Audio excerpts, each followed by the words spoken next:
Hello, I'm Vela Spiderhawk, and I'm going to read an excerpt from Short Stories. This book is available for $2.99 at Amazon's Kindle store, at Barnes & Noble's Nook store, and in PDF, printable, and other formats at smashwords.com. But the easiest way to get it is to just go to my website, www.velaspiderhawk.com. That's where you'll find all the links to all my books. Carrying the light, I picked my way through the mess and found the kitchen. I was sorry when I had.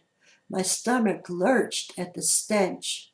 Roaches scattered from the light. The sink was loaded with dishes, and I couldn't help but wonder just how many a single man could own.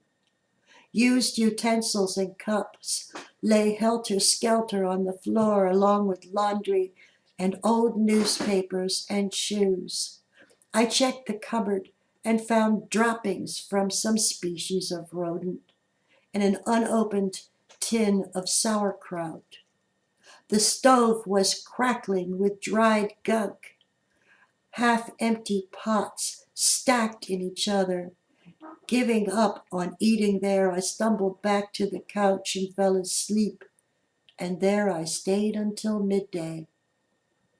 I awoke feeling rested for the first time in months. The sky was heavy, but my footsteps were light. I left a note for my friend suggesting that he get a maid and headed home. I'd talk to Mama and Papa. Between us, we'd figure out a way to convince Bogdan to have her baby in the woods.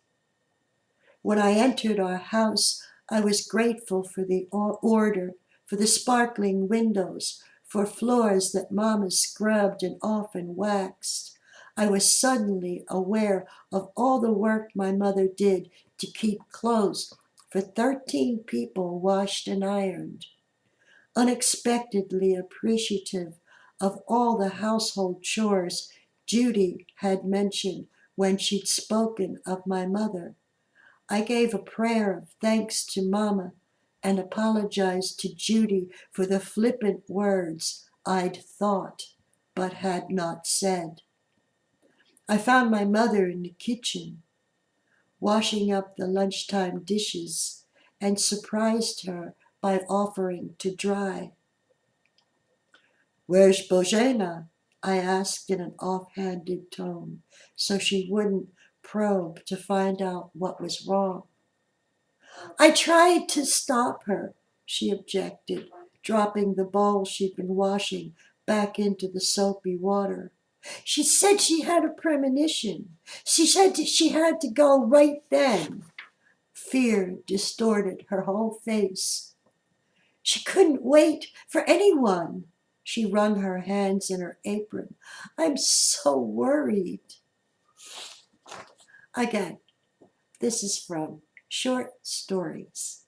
This book is available for $2.99 at Amazon's Kindle store, at Barnes & Noble's Nook store, and in PDF, printable, and other formats at smashwords.com. But the easiest way to get it is to just go to my website, www.velaspiderhawk.com. That's where you'll find all the links to all my books.